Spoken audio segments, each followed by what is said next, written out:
So yeah, as you can see from the title what this one's all about, this is going to be more of a walkie-talkie one than a usual kind of listy video, because I think it's probably the easiest way to do it.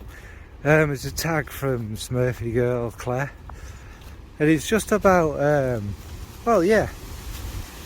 basically beast mode versus skin scent kind of thing. Now you'll have watched all the other videos. A beast mode fragrance to me is one that kind of announces itself about 4 hours before you arrive. It's the last person to leave at the party. It won't go away. You know, you switched all the lights off, you've rattled the keys of the door, and they're still kind of hanging about. To me, I'm not gonna, obviously we'll come into which I prefer, etc. in the video. And a skin scent is, I think people misconstrue what a skin scent is. In my interpretation of a skin scent, it's kind of it's what it says. It's one that lingers on your skin, has quite a light projection, and it's more an intimate kind of bubble, a veil around you, if you will. And really, it's only people who come very close to you who smell it. It's got nothing, neither of them have got anything to do with performance or how long we last, etc. and that. It's just one is more noticeable than the other. Anyway, I'll get into the video. Stop that. So beast mode, what's beast mode? Like I kind of said, I think it's quite often misconstrued as one of them that you spray and it lasts for about 2 weeks, and if it doesn't last for 2 weeks, people want to take it back and get a refund. Do you know what I mean? I don't think it's really down to longevity. I think it's more down to its projection. Anyway, that's how I'm going to interpret it. And there's nothing wrong with people, you know, having a fragrance people want to smell. And I think I'm kind of only going to go round the houses with them. There's not going to be too much technical detail and all that stuff. Obviously, beast modes in modern days kind of use a lot of aroma chemicals to force the fragrance out, if you get what I mean. And some of them, a lot of people can struggle with. It doesn't make them good or bad. It just means that whatever the chemical mix in these things are can really stick up some people's nose, cause headaches and things like that. Of course, natural ingredients can do exactly the same, so there's nothing bad about that per se. But so yeah, I'm not against beast mode fragrances. There are some, I'll talk about the negatives first. There are some fragrances that I feel are only popular because of this projection, and these sort of people can't wear a fragrance that people round them can smell. You know, you could leave a nice trail. Maybe, you know, a room can smell. No, they're not good enough. They need fragrances such as, this is obviously one I was going to mention, Initio's Oud for Greatness.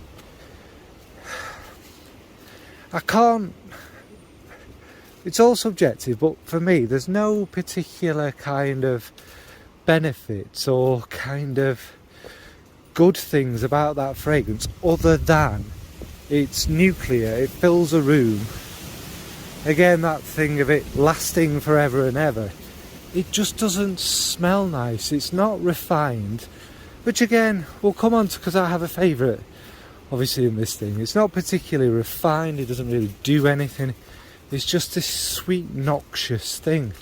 And that seems to be a big thing with the beast modes. Another beast mode, which is isn't it the best selling fragrance at the moment? So again, no disrespect to it, is Dior Sauvage. That's a bit easier to handle. It's the ambroxan that gives me the headache. But in itself, it's a pretty inoffensive shower gel fragrance, isn't it? It's not, you can't dislike Dior Sauvage, and it can't kill you, if you get what I mean. The smell is so fresh and clean, it's like a shower room. It's not really going to do anyone's head in too much, and it is fairly pleasant. It's just the ambroxan, really. that is a struggle in that. Now, not to be a hypocrite, so yeah, one I do like. It's bizarre that two of my favourite fragrances ever, one sits in this category, one sits in the other category, and that's Dupont. Now, it's not as potent as it used to be, and I take that as a good thing, really. And again, that's quite a, let's say it's not the most natural smelling fragrance that's ever been made in the history of the world. It's lots of sweet notes that come together. Some say like cough meds, and others say it's like a sweet whatever. And again, this is one that we kind of went over earlier.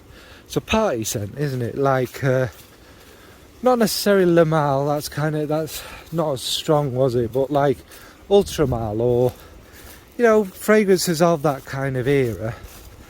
They were sweet and they were loud and they were enjoyable. 1 million. Yeah, and of course it's a special nostalgic scent to me. I absolutely adore the smell of it. It's quite musky, and to be fair, compared to a lot of these modern ones, it's very well made.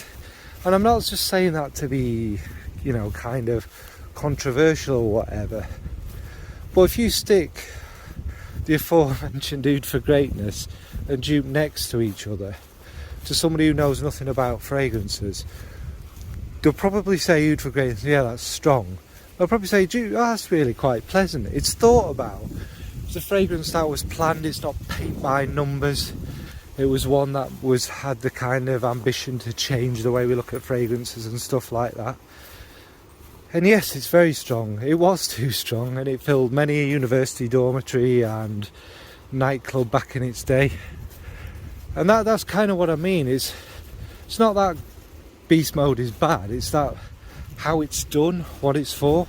Another one I do quite thoroughly enjoy, well, it could be any Amouage fragrance, and this is the thing about they are not laden with their molecules or synthetic notes.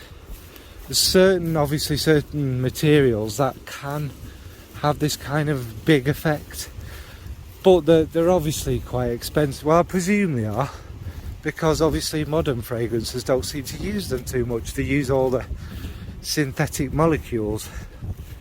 Don't know why, but do you know what I mean? So them notes must exist. Now I'm waffling now, but this is what Beast Mode is to me. It's something that leaves an impression. It's quite loud, but not terrible, of course, because it's all subjective, isn't it? So now next is the skin scents. Try not to waffle on as much nonsense with this, but they are the ones that are, you could call them intimate fragrances.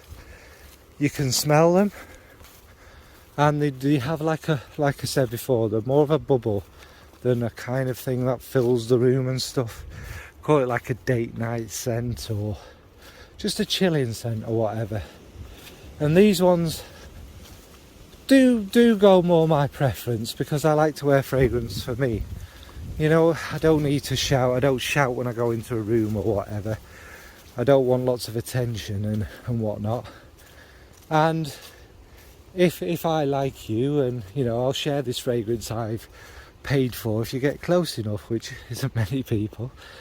But yeah, these are ones that are more suited not to an introverted type of person, but I think a person with more confidence than someone who wears a Beast Mode fragrance, because you're not desperate for that attention.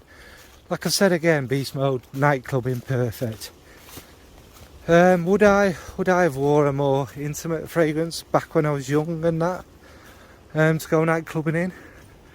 Probably not. So yeah, I'll be honest, I did have some strong ones back then. I mean, that's something else I'll go through in the conclusion about what's big and what's not, and how things have changed, and these definitions have changed and such like. But anyway, good skin scent ones, obviously, like I mentioned, Dupont, one of my favourites in the Beast Mode, obviously Rolling in Love.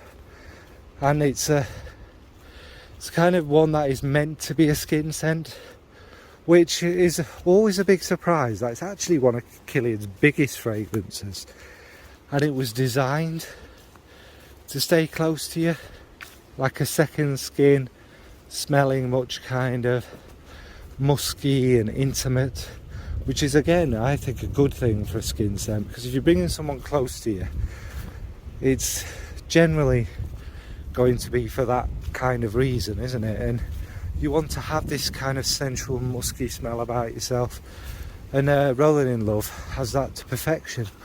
But also it doesn't necessarily have to be musky ones, although they are my favourite. Some quieter floral ones. Natural fragrances tend to, well, natural heavy fragrances tend to stay close to the skin. Not always, like mentioned before, but again you get that kind of more intimate experience, like I'm walking out here and you get there's quite a nice smell. Obviously it's my fragrance as well, but you know, all the greens and the kind of sweeter notes, and that's kind of in a bubble around me as I walk. And that's what some kind of skin scent, more natural ones are like say April Aromatics is a good example.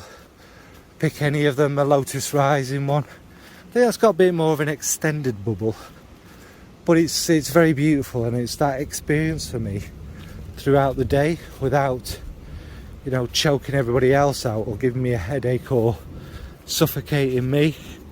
What you find with the skin scents is they can come and go. Do you know what I mean? You will stop smelling them for a bit, and then you'll get wafts as you move about, etc. Anyway, I'm not going to keep waffling on.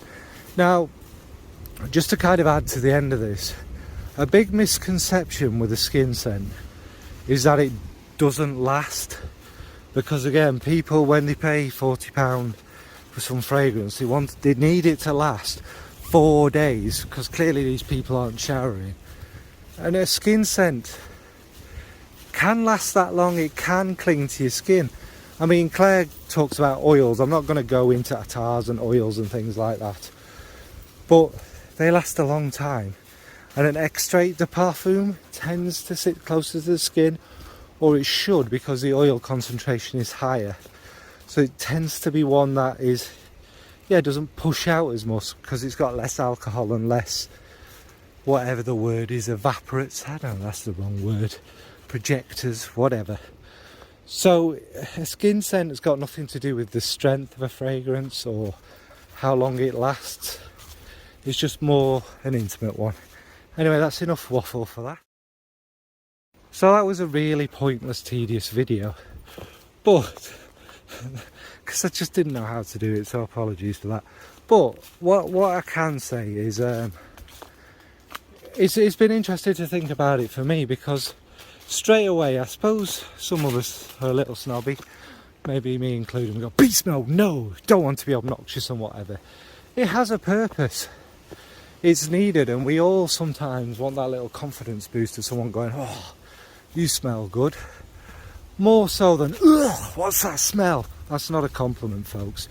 But anyway, I mentioned something a bit earlier. Now, in the old days, I'm not that old, but in the 80s, 90s and whatever, a fragrance was...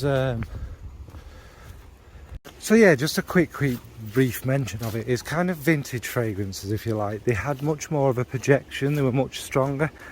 Now, they'll have still used aroma chemicals in there and weird molecules. Ambroxan is very old, it's not as new as you think it is, but more in proportion. But they managed to master the ingredients to be big, and they also used a lot of kind of dirty notes, dirty musks, notes that are banned now, and some of them had quite a big presence.